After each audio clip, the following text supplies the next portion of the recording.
Kashi news channel, सच है तो बोलेगा। डन काशी न्यूज के प्रायोजक हैं net on broadband and wireless solutions. Varanasi में महज 2 दिन पहले रोहनिया के अखरी में हुई डकैती का अभी पर्दाफाश नहीं हो पाया कि एक बार फिर रोहनिया थाना क्षेत्र के दरेखू के रहने वाले राजेश यादव के घर बीती रात चोरों ने धावा बोल दिया और कमरे के अंदर सो रहे दंपत्ति को बाहर से कुंडी लगाकर घंटे भर लूटपाट करके नकदी सहित 4 लाख के गहने लेकर फरार हो गए। वाराणसी के रोहनिया थाना क्षेत्र के ही दरेखू नाटापुर के रहने वाले राजेश यादव के घर बीती रात चोर धावा बोलकर कमरे के अंदर सो रहे दंपत्ति को बाहर से कुंडी लगाकर घंटे भर लूटपाट करके नकदी सहित 4 लाख रुपए के गहने लेकर फरार हो गए। बता दें कि दरेखू के रहने वाले राजेश यादव बस्ती से 50 मीटर की दूरी पर घर बनवाकर परिवार के साथ रहते हैं। राजेश यादव ने बताया कि चोर घर के पीछे से टीन शेड पर चढ़कर छत से सीढ़ी के रास्ते नीचे आंगन में लगे चैनल के ताले को काटकर घर के अंदर घुस गए और वारदात को अंजाम दे दिया। आरोप है कि चोर 80,000 रुपए नगद, 2 चेन, 8 अंगूठी, कान की बाली, झाली, टप्स तथा चांदी की पायल इत्यादि जेवरात उठा ले गए। वहीं इस घटना के बाद राजेश की पत्नी और मां का रो रो कर बुरा हाल है। उन्होंने बताया कि उनकी बहन की शादी के लिए गहने और पैसे रखे हुए थे, जिस पर चोरों ने हाथ साफ कर लिया। करीब 12 से 1 के बीच में रात में कुछ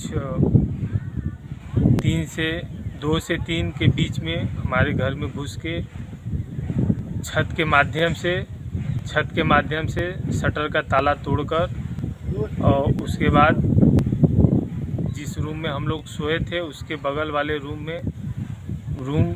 को खोलकर हमारे जिस रूम में सोए थे उस रूम को बाहर से कुंडी लगाकर और दोनों दाएं और बाएं दोनों रूम में एक अलमारी रखा हुआ था, एक अलमारी बना हुआ था, उसको तोड़कर हमारे घर में जो बॉक्स को और जेवरात और कुछ नगद पैसे थे। कितने की जेवरात ले गए होंगे सर? उसमें 2 चैन था और सोने का गहना कितना का ले गए होंगे? सोने का गहना सर करीब 2 से 2.5 लाख के बीच में था और जो कि हमारी 5 बहनें हैं उसमें बहन कुछ अपने। चंदौली के चकिया वार्ड नंबर 9 के विभूति नगर में एक 4 पहिया वाहन जानवर को बचाने के चक्कर में अनियंत्रित होकर 2 अलग-अलग साइकिल सवार युवकों को टक्कर मार दी। इस घटना में दोनों साइकिल सवार गंभीर रूप से घायल हो गए। वहीं सूचना पर पहुंची पुलिस ने घायलों को अस्पताल में भर्ती कराकर अग्रिम कार्रवाई में जुट गई। जनपद चंदौली के चकिया वार्ड नंबर 9 विभूति नगर में जानवर को बचाने के चक्कर में एक अनियंत्रित बुलेरो चालक ने 2 अलग अलग साइकिल सवार युवकों को टक्कर मार दी, जिससे दोनों साइकिल सवार गंभीर रूप से घायल हो गए। वहीं घटना के बाद आनंद फानन में सैकड़ों की संख्या में लोग घटनास्थल पर एकत्र हो गए और मामले की जानकारी स्थानीय पुलिस को दी गई। जहां सूचना पाकर मौके पर पहुंची पुलिस दोनों घायलों को उपचार हेतु जिला संयुक्त चिकित्सालय चकिया ले गई, जहां चिकित्सकों के द्वारा एक की स्थिति को नाजुक देखते हुए प्राथमिक उपचार कर उसे ट्रॉमा सेंटर के लिए रेफर कर दिया गया, जबकि दूसरे व्यक्ति का चिकित्सकों द्वारा उपचार किया जा रहा है। एक लड़का गोलू नाम का हमारे यहाँ एक्सीडेंट घायल अवस्था में हुआ था, जिसको मैंने प्राथमिक उपचार करके और जो ट्रॉमा सेंटर के लिए रेफर किया है। और एक दूसरा भी व्यक्ति था जो घायल हो। दूसरा व्यक्ति ठीक है, वो ठीक है। वाराणसी के निवेदिता शिक्षा सदन में एनसीसी की छात्राओं द्वारा स्वच्छता पखवाड़ा अभियान चलाया गया। इस अवसर पर छात्राओं ने स्कूल से लेकर बाहर तक सफाई करते हुए समाज को स्वच्छता का संदेश दिया। आज मंगलवार को 28 यूपी कन्या वाहिनी एनसीसी बीएचयू द्वारा सामाजिक सेवा एवं सामुदायिक विकास कार्यक्रम के अंतर्गत प्लाग रन का आयोजन किया गया। इस दौड़ को एनसीसी सहायक इंदु ने 28 यूपी कन्या वाहिनी एनसीसी बीएचयू की सब यूनिट निवेदिता शिक्षा सदन बालिका इंटर कॉलेज से रवाना किया, जिसमें एनसीसी की छात्राओं द्वारा दौड़ते हुए साफ सफाई की गई और आगे बढ़ते हुए सभी लोगों को स्वच्छता के प्रति जागरूक किया गया। इस कार्यक्रम में निवेदिता शिक्षा सदन बालिका इंटर कॉलेज की प्रधानाचार्य डॉक्टर आनंद प्रभा सिंह, शिक्षिका उर्मिला मिश्रा और विद्यालय की समस्त शिक्षक शिक्षिकाओं समेत जीसीआई और पीआई स्टाफ भी मौजूद रहे। आज हम लोग यहाँ पे प्लॉग एंड रन करवाने आए हैं, जिसके अंतर्गत रनिंग करते हुए बच्चे जितनी भी गंदगी रास्ते में होते हैं उसे उठाते हैं। एज अ एनसीसी कैडेट ये हमारे सोशल सर्विस एक्टिविटीज़ में आता है और डिफरेंट इंस्टीट्यूशन में जितने हमारे अंतर्गत आते हैं उसके cadets flag and run different dates में करवाते आए हैं। तो ये बहुत ही अच्छा रहा कि निवेदिता स्कूल के भी बच्चे प्रिंसिपल मैम और वहाँ की एनओ मैम के गाइडेंस में यहाँ पे बहुत अच्छा काम किए। और हम यही संदेश पहुँचाना चाहते हैं कि जो जहाँ भी हो, अपना घर तो हर कोई साफ़ रखते हैं, लेकिन घर से बाहर निकल के एक दिन सोशल सर्विस के रूप में अगर हम किसी को भी मोटिवेट कर पाए, बच्चों को देखकर, कैडेट्स को देखकर ये खुद भी मोटिवेट हो, कल को घर पे भी साफ़ सफाई रखते हुए और अपने सोसाइटी को, अपने इन्वायरमेंट को भी क्लीन रखें। इस तरीके से कार्यक्रम फिर करवा के स्वच्छता फिर पखवाड़ा ऐसे देखा जाए तो पीएम मोदी के द्वारा चलाया गया था। तो ये कितना मतलब ये कितना सक्सेसफुल मतलब फिर आपको समझ में फिर आता है, जिस तरीके से पीएम मोदी जी को लगभग 7 साल बीत चुके हैं और मोटिवेशन फिर करवा के फिर कितना मतलब वर्क समझ में फिर आ रहा है। नहीं, ये आप समझ लीजिए कि ग्राउंड स्तर पे ये फ्लॉग एंड रन से पीएम मोदी जी ने स्टार्ट करवाया, लेकिन ग्राउंड स्तर पे ये चीज़ें इम्प्लीमेंट अब हो रही हैं। अभी कैडेट्स जब ये काम जब करते हैं, हम भी ग्राउंड इधर हम देख रहे हैं कि स्वच्छता पखवाड़ा के अंतर्गत हम डिफरेंट इंस्टीट्यूशन में फ्लॉग एंड रन करवा रहे हैं। हमें निर्देश आते हैं कि हमें करवाना है और हम भी पहले भी सोशल सर्विस एक्टिविटीज़ करवाते थे, अब हमने और ज़ोर दे दिया है बस। और इसके फलस्वरूप हमें ये फील होता है कि अब लोग जागरूक हो रहे हैं, पहले से ज़्यादा जागरूक हो रहे हैं। बस अब क्लीनलीनेस या सैनिटाइजेशन या हाइजीन ये बस घरों के अंतर्गत ही सीमित नहीं होना चाहिए, ये अपने सराउंडिंग्स को क्लीन करना भी बहुत ज़रूरी है। और गवर्नमेंट या फिर कोई भी सफाई जो भी इंस्टीट्यूशंस हैं वो कितना साफ़ करेंगे अगर हम खुद से जागरूक नहीं होंगे। हम गंदगी फैलाना अगर रोकेंगे रास्ते में और हम सफाई की ओर तत्पर होंगे तो ऐसे प्रॉब्लम्स खुद ब खुद मतलब क्रिएट भी नहीं होंगे और जो हैं वो सॉल्व हो जाएंगे। उत्तर पूर्वी दिल्ली के भाजपा सांसद मनोज तिवारी का सोमवार को सोनभद्र में आगमन हुआ। इस दौरान जहां भाजपा कार्यकर्ताओं द्वारा उनका भव्य स्वागत किया गया, वहीं वो उमा महेश्वर की नगरी शिवद्वार भी पहुंचे, जहां उन्होंने भगवान भोलेनाथ एवं माता पार्वती का दर्शन पूजन भी किया। उत्तर पूर्वी दिल्ली के भाजपा सांसद मनोज तिवारी का बीते सोमवार को जनपद सोनभद्र में आगमन हुआ। इस दौरान रॉबर्ट्सगंज घोरावल मार्ग पर टेटी माइनर के समीप भाजपा युवा नेता देवेंद्र पांडे द्वारा अपने सैकड़ों कार्यकर्ताओं के साथ सांसद मनोज तिवारी का भव्य स्वागत और अभिनंदन किया गया, जिसके बाद मनोज तिवारी उमा महेश्वर की नगरी शिवद्वार पहुंचे, जहां उन्होंने भगवान भोलेनाथ और माता पार्वती का दर्शन पूजन किया। वहीं गांव के समीप भाजपा द्वारा सांस्कृतिक कार्यक्रम का भी आयोजन किया गया, जिसमें भोजपुरी अभिनेता मनोज तिवारी ने गीत गाकर के जनता को भाव विभोर कर दिया। जन जन का कल्याण करे मेरा शंभू बाबा, हर मुश्किल आसान करे मेरा शंभू बाबा। जन जन का कल्याण करे शिव शंभू बाबा, जन जन का कल्याण करे मेरा शंभू बाबा। भोले हैं मेरे भोले बाबा, सोले ले बाबा, जब भी पुकारो दुख ना सेंगे, जब भी पुकारो दुख ना सेंगे, सदा पुकारो भव काटेंगे, सदा पुकारो भव। रोल सांसद जी आज यहाँ कैसे आना हुआ, उनका क्या उद्देश्य था? अरे रुको यार, मैं काफ़ी पहले एक मन्नत मान लिया था कि मैं यहाँ आऊँगा और आज मैं थोड़ा भावुक हो रहा हूँ। वो मन्नत पूरी होने में थोड़ा समय लगा, लेकिन जब हम पहली बार इस क्षेत्र का नाम सुने थे शिवद्वार का, हमने एक एल्बम में शिवद्वार के शंकर भगवान का नाम भी लिया तब इच्छा थी आऊँगा, फिर कभी यहाँ लोगों का समर्थन मांगने आए थे, दूर से जाना पड़ा। मैंने कहा बाबा आऊँगा, तो आज वो समय आ गया है। बड़ा अच्छे से दर्शन हुआ। शिव द्वार की महिमा हमसे क्या कहना, सभी जानते हैं। बड़ा अच्छा लग रहा है आज। क्या कोई चुनाव में आपने वादा किया था कि हाँ सरकार बनेगी तो आएंगे, ऐसी कोई मन्नत थी क्या? देखिए, हम इस क्षेत्र में जब जब लोगों का, जनता का मतदान के लिए उनका समर्थन मांगने आए, तो ये 2017 की बात है। 2017 में हमने कहा था कि मैं दरबार में आऊँगा, और खाली ऐसे नहीं आऊँगा तो कुछ अपनी कला से कुछ सुनाऊँगा।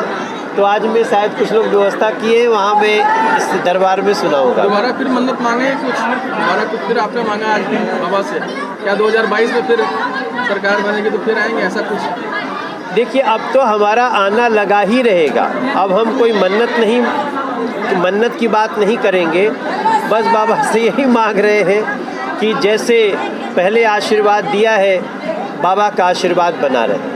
तो आज किसान आंदोलन है, उस पर कुछ कहेंगे? चारों तरफ किसान इस समय धरना प्रदर्शन कर रहे हैं, तो क्या इस पर ये सब भ्रामक है। पहली बार हम भी किसान हैं, तो हम सबको खुशी हो रही है कि हमारा गेहूं का लागत जितना होता है उससे डबल मिल रहा है। MSP धान का वैसे ही है, चने का वैसे ही है, सरसों का वैसे ही है। तो कुछ लोग इस पे सिर्फ भ्रम डालने की राजनीति कर रहे हैं। हमें किसानों को जो नरेंद्र मोदी और योगी जी जो कुछ दे रहे हैं, वो न पीछे किसी ने किया। आगे भी हम इसका रिकॉर्ड तोड़ेंगे तो हम ही तोड़ेंगे। जो प्रदर्शन कर रहे हैं वो किसान नहीं है? देखिए, वो किसान नहीं है, मैं ये नहीं बोल सकता, लेकिन उनको मिर्जापुर के बरोही इमलिया के छोटा सखोरा में 7 दिवसीय श्रीमद् भागवत कथा का समापन किया गया। इस दौरान कथा में 7 दिन भगवान श्री कृष्ण के लीलाओं का वर्णन किया गया, जिसे सुनकर श्रोता मंत्रमुग्ध हो गए। मिर्जापुर के बरोही इमिलिया के छोटा सखोरा में संगीतमय साप्ताहिक श्रीमद् भागवत कथा का समापन किया गया, जिसका शुभारंभ वृंदावन के पंडित मृत्युंजयानंद जी महाराज के द्वारा बीते 21 सितंबर को किया गया था। बता दें कि कथा में 7 दिन भगवान श्री कृष्ण के लीलाओं का वर्णन किया गया। इस दौरान श्रोता मंत्रमुग्ध होकर के झूमते दिखाई दिए और पूरा परिसर हाथी घोड़ा पाल की जय कन्हैया लाल की जयकारे से गुंजायमान रहा। इस अवसर पर आयोजक राकेश कुमार यादव उर्फ मंटू ने बताया कि पंडित मृत्युंजयानंद जी महाराज से कथा सुनकर के समय का पता ही नहीं चला कि 7 दिन कब और कैसे बीत गए। हमारे यहाँ महापुराण भागवत श्रीमद् भागवत गीता का शुभारंभ हुआ और इसके कथावाचक महामृत्युंजय द्वारा आयोजित किया गया और ये महापुराण बहुत ही अच्छे ढंग से बीता। 7 दिनों का पता नहीं चला।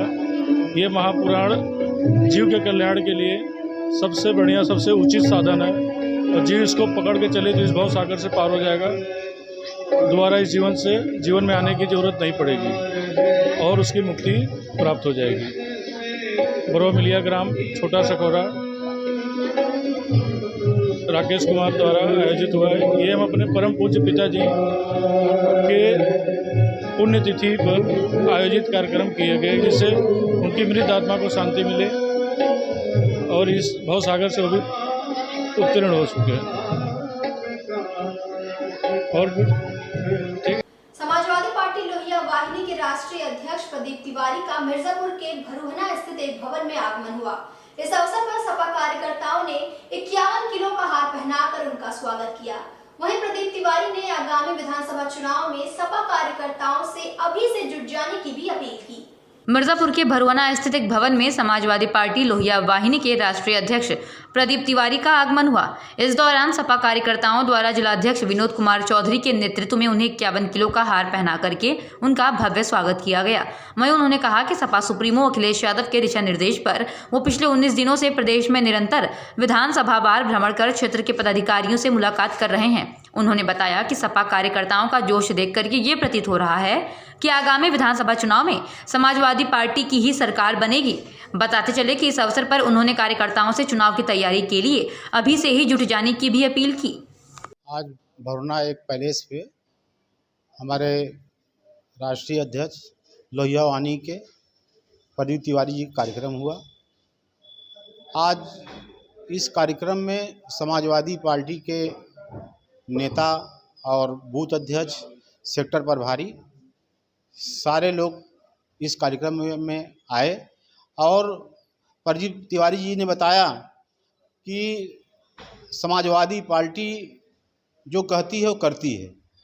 तो उन्होंने बताया कि जो समाजवादी पार्टी 2012 से जो 17 तक जो कार्यक्रम चल रहे थे, जो भी योजना चल रही थी, समाजवादी पार्टी सरकार बनने पर पुनः बेटियों को, जो गरीब बेटी हैं उनको शादी के लिए 30,000 रुपया दिया जाएगा और जो इंटर पास बेटी हैं उनको लैपटॉप दिया जाएगा और जो मजदूर हैं उनको साइकिल दिया जाएगा और एक उत्साह मतलब समाजवादी पार्टी नेताओं को उत्साह भरने काम किए। आने वाला 2022 में समाजवादी पार्टी की सरकार बनेगी, यही आह्वान किए प्रदीप तिवारी जी ने। आपका परिचय? अशोक यादव, समाजवादी पार्टी पूर्व अध्यक्ष, मिर्जापुर। वैसे तो काशी को विश्व की प्राचीनतम नगरी कहते हैं और काशी के हर क्षेत्र का अपना इतिहास रहा है, लेकिन काशी का एक क्षेत्र ऐसा भी है जिसका नाम ही डाकुओं के नाम पर पड़ा और आज यह क्षेत्र पूरे विश्व में विख्यात हो रहा है। जी हाँ, हम बात कर रहे हैं पिंजरा ग्राम सभा की, जिसका नाम पिंडारी डाकुओं के नाम पर पड़ा। तो आइए देखते हैं इस गांव पर हमारी यह खास रिपोर्ट। सदी का एक ऐसा गांव जिसका नाम डाकुओं के नाम पर पड़ा। ऐसे डाकू जिनकी दहशत उस समय पूरे क्षेत्र में बरकरार थी, जब चारों तरफ जंगल हुआ करता था और लोग डाकुओं से डरते थे। लेकिन आज इस क्षेत्र का नाम चारों दिशाओं में विख्यात हो गया है। जी हाँ, हम बात कर रहे हैं पिंडरा ग्राम सभा की, जिसका नाम पिंडारी डाकुओं के नाम पर पड़ा।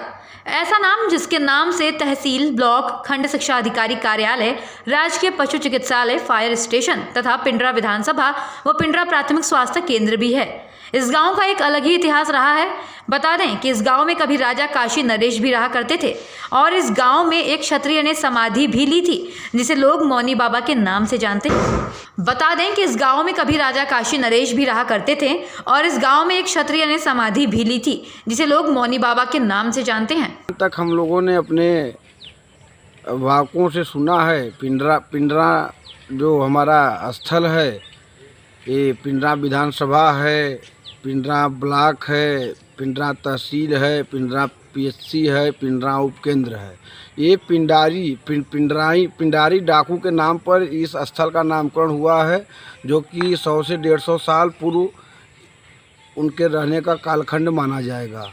और यहीं हमारे यहाँ पिंडरा में तपोस्थली रही है। हमारे यहाँ पिंडरा तहसील जहाँ बना है, वहाँ हमारे एक मौनी बाबा जो कि क्षत्रिय कुल से रहा करते थे, उनका नाम मौनी बाबा इस वजह से पड़ा कि वो 12 वर्ष मौन रहे और उनके पास जाकर लोग आशीर्वाद प्राप्त करके अपनी मनोकामना पूर्ण करते थे।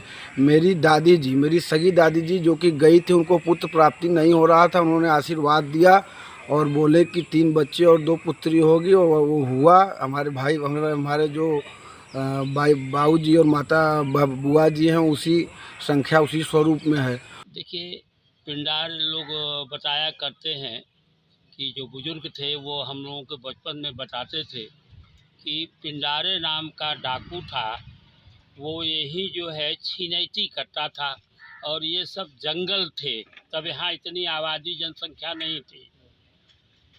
पिंडारे नाम का डाकू था, वो डकैती मारता था, लोगों को छीनता था, लूट लेता था, यही उसका काम था। उसी के नाम पर जो है पिंडरा नाम पड़ा, पिंडारे के नाम पर। और इतिहास बताइए कुछ पिंडरा। और उसका इतिहास ये था कि पिंडारे जो डाकू था वो डकैती करता था, छिनैती तो करता था पिंडरा में, लेकिन उसके बच्चे जो है औरतें और बच्चे सब जो है वो पिंडराई ग्राम सभा में रहते थे, जिसका नाम पिंडराई है।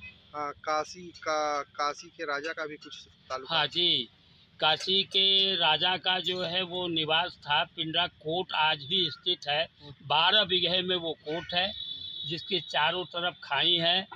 और अब काशी दुर्भाग्य है, काशी नरेश के लड़के ने उस कोट को बेच दिया और काशी नरेश अपने ही पीरियड में वही ऐतिहासिक कोट के सामने महिला महाविद्यालय का निर्माण कराया था यहाँ के शिक्षा हेतु। और यही काशी राज के ज़माने में जब राजा राजा थे तो यही तहसील लगा करती थी, पिंडरा ही तहसील थी। अच्छा, ये राजा यहाँ रहते भी थे? रहते भी थे पिंडरा में। जी हाँ। कहीं उनका कुछ बना है? अरे वही ऐतिहासिक कोर्ट है, अब तो बिक गई, उनके लड़के अनंत सिंह ने बेच दिया। अच्छा, विद्यालय? विद्यालय है, आज भी है। क्या नाम है विद्यालय का? ये गुलाब कुंवरी महाविद्यालय। पहले तो बीए तक था, अब एमए तक हो गया है। क्षेत्रीय लड़कियां पढ़ती हैं। अच्छा, उनका ननिहाल भी सुनने में आता इधर की? जी हाँ, बेलवा में था, हमने भी सुना है। वाराणसी के लंका क्षेत्र में नगर निगम की टीम ने अतिक्रमण के खिलाफ अभियान चलाया। इस दौरान टीम ने दुकान से बाहर तक उत्पादों को लगाने पर दुकानदारों के खिलाफ कार्रवाई की। हालांकि इस दौरान टीम को स्थानीय फेरी पटरी व्यवसायी और दुकानदारों का विरोध भी झेलना पड़ा।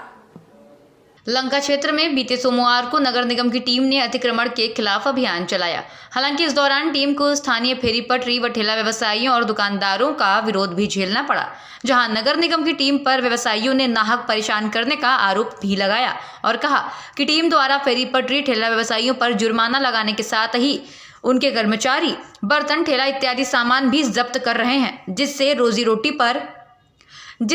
रोटी पर असर पड़ेगा। वहीं अधिकारियों ने कहा कि वेंडिंग जोन के बाद भी फेरी पटरी व्यवसायियों ने सड़क पर दुकानें लगाई हैं, जिससे यातायात प्रभावित हो रहा है। इसीलिए स्थायी दुकानदारों के खिलाफ दुकान से बाहर तक उत्पादों को लगाने पर कार्यवाही की गई। आजमगढ़ जिले के बाढ़ प्रभावित देवारा में सोमवार सुबह एक बड़ा हादसा होते होते बच गया, जहां बेलहिया ढाला के पास स्कूली बच्चों से भरी नाव अचानक पलट गई, जिससे नाव पर सवार मोटरसाइकिल के साथ ही 12 स्कूली बच्चे भी डूबने लगे।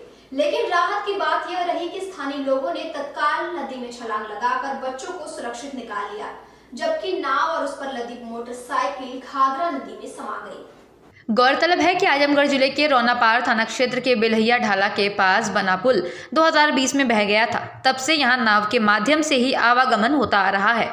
वहीं सोमवार सुबह करीब 8:15 बजे अजगराम, मगरवी, माधवपुरा, झंझनपुर, झगराहवा, गलसदिया इत्यादि गांव के दर्जन भर बच्चों के साथ ही एक युवक ब्रजेश यादव अपनी बाइक लेकर नाव पर सवार हुआ। नाव भी किनारे से थोड़ा ही आगे बढ़ी थी कि अचानक ओवरलोड होने के चलते पलट गई। इस घटना में नाव पर सवार दर्जन भर स्कूली बच्चों के साथ ही बाइक लेकर सवार ये ब्रजेश नामक युवक भी नदी में गिर गया, जिसके बाद आनंद फानन में स्थानीय लोगों ने नदी में कूद करके डूब रहे बच्चों को किस तरह बाहर निकाला, जबकि ब्रजेश की बाइक और नाव घाघरा की जलधारा में समाहित हो गई। डनकाशी न्यूज के प्रायोजक हैं net on broadband and wireless solutions.